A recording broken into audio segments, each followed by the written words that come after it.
क्या छींटा गंदा होता है, इस बात को आप समझिएगा। ओसीडी में छींटा बहुत गंदा लगता है। छींटे का डर तो ऐसा होता है कि जैसे मौत का डर हो। तो अब आप ये समझिए कि पानी नीचे गिरा धरती पर, वो धरती से टकराया या किसी भी ऑब्जेक्ट से टकराया तो वो टूट जाता है, वो वाष्प कणों में टूट जाता है। कुछ वाष्प कण मिल जाते हैं, वो छींटा बन जाता है। ओके, जब पानी धरती पे गिरा तो वाष्प कणों में टूट जाएगा, वही वाष्प कण छींटे होते हैं। तो आप समझो भी, जो पानी हवा से नीचे गया, हवा में पहले चीजें सारी शुद्ध होती हैं, तो वाशरूम में पानी गिरेगा उसमें भी हवा का अंश है? हवा तो हर जगह है, हवा के बगैर तो कुछ है ही नहीं। भगवत गीता में भगवान श्री कृष्ण खुद कहते हैं कि पवित्र करने वालों में मैं वायु हूं। हर जगह है, हर जगह है। तो हवा से सब चीजें शुद्ध होती हैं। तो जो पानी हवा से गया वो शुद्ध था, टकराया, और वो हवा में से ही तो वाष्प कण आए ना। तो वाष्प कण जैसे ही आपके पैरों पर, चेहरे पर, बालों पर गिरे, वो तो शुद्ध ही थे, वो तो गंदे थे ही नहीं। क्या समझे? ये सच्चाई है सर। सच्चाई 100%। हम जानने का बहुत कोशिश करते हैं जो क्यों नेचुरल है ना। हवा में क्या होता है? नाइट्रोजन होता है। हवा में कौन सी गैस होती है सबसे ज्यादा? ऑक्सीजन। ऑक्सीजन तो 28-27% ही होती है। सबसे ज्यादा कौन सी होती है? हवा में तो ऑक्सीजन ही ना होता है सर। सबसे ज्यादा थोड़ी होता है, लेकिन इससे भी ज्यादा एक गैस और होती है, कार्बन डाइऑक्साइड। कार्बन डाइऑक्साइड तो 0 पॉइंट कुछ कुछ होती है। नाइट्रोजन, हाँ वो भी तो मालूम है, नाइट्रोजन। हाँ, तो नाइट्रोजन ही होती है सबसे ज्यादा। तो नाइट्रोजन ही तो है जो शुद्ध करती है। हवा में नाइट्रोजन है, नाइट्रोजन से शुद्ध होता है। अब जो ये आता हाथ धोने वाला क्या है जो कोरोना काल में चला था, क्या बोलते हैं उसे? सैनिटाइजर। उसमें कौन सी गैस होती है? उसमें नाइट्रोजन ही तो होती है, उसी से साफ हो जाता है। नाइट्रोजन गैस ही तो होती है। हाँ वो तो मालूम है, नाइट्रोजन गैस। हाँ, तो बस, तो हवा में नाइट्रोजन है, उससे साफ हो जाता है। तो छींटा तो गंदा था ही नहीं, जो छींटा गिरा वो तो बिल्कुल शुद्ध था। अब देखो, पहाड़ों से पानी आता है, आपको लगता है ये पानी शुद्ध है? तो जो पहाड़ों से पानी आता है उसमें जानवर भी शू करते हैं, आदमी भी शू करते हैं, पोटी भी करते हैं, जानवर भी गिरते हैं। उस पहाड़ पे कौन चढ़ जाएगा सर? है? जब जिस पहाड़ से पानी आती है तो काफी ऊंचाई पे रहता है पहाड़। हाँ, यहाँ से पानी आती है, हम देखे हुए हैं। तो उतना ऊंचा पे तो हाइट पे तो कोई नहीं रहता है, वो अच्छी रहता है। तो वो पहले डैम में आता है, डैम से नहरों में भी तो आता है। अच्छा, हाँ, पहाड़ों पे आदमी नहीं रहते। यहाँ से पानी गिरती है वहां पे नहीं रहता। पहाड़ पे तो आदमी रहता ही है, जिस ऊंचाई से पानी गिरती है उसके ऊपर तो पानी ही पानी रहता है, उतना हाइट पे आदमी नहीं रहता है। आदमी तो हर जगह ही है। जिस हाइट से पानी आती है तो सारी हाइट से नहीं आता, वो तो झरनों से, इधर भी से भी आता है, इधर से भी आता है, इधर से भी आता है। ऐसे छोटी सी एक धारी से आगे आगे बढ़ता बढ़ता बढ़ता वो रूप लेता है। तो जानवर तो शू करते ही हैं, पक्षी तो करते ही हैं, वो कहाँ जाएंगे? वो तो उड़ना जानते हैं ना। हाँ, तो वो शुद्ध कैसे हो जाता है पानी? क्योंकि वो पानी बह रहा है, हवा के संपर्क में आया तो वो शुद्ध हो गया। ऐसे ही जो बूंदे ऊपर से नीचे गिरती हैं वो शुद्ध होती हैं। वर्षा का पानी क्यों शुद्ध माना जाता है? क्योंकि हवा से आता है। समझ गए? क्या समझे? पानी हवा से शुद्ध हो जाती है। हाँ, तो पानी से शुद्ध करने की जरूरत ही नहीं है, क्योंकि हवा से वो पहले ही चीजें शुद्ध हैं।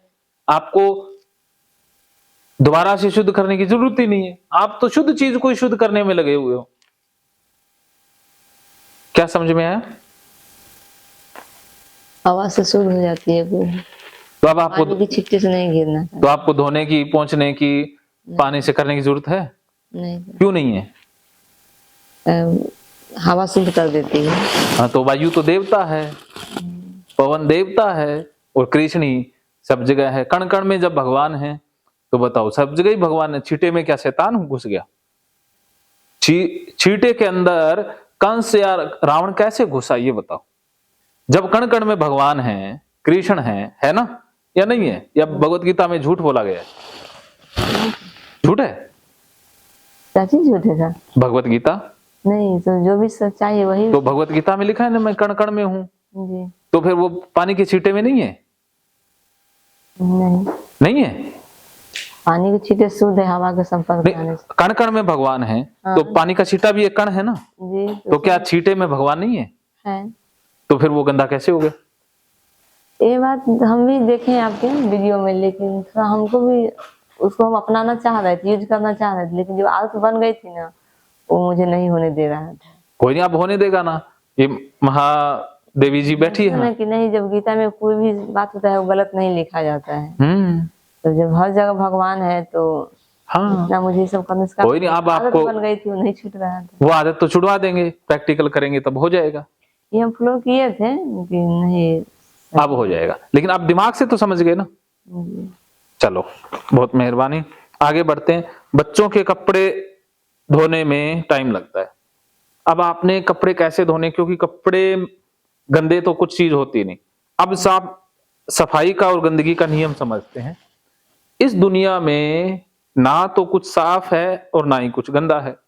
जिसे हम गंदगी मानते हैं वो किसी के लिए साफ है और किसी के लिए वो सफाई, हमारी जो सफाई है वो भी किसी के लिए गंदगी हो सकती है।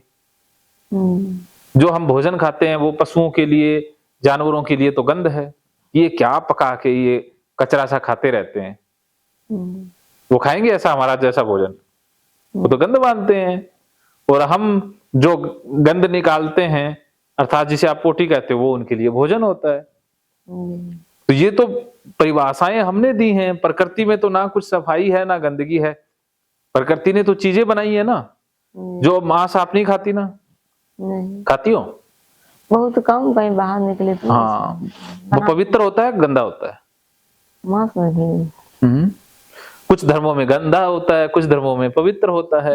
हिंदू धर्म में तो पाप होता है, मुस्लिम धर्म में वो पुण्य कैसे बन गया, सिख धर्म में वो पुण्य कैसे बन गया? आप तो नहीं खाते होंगे सर? मैं तो नहीं खाता, लेकिन मैं पाप पुण्य से नहीं जोड़ता इसे।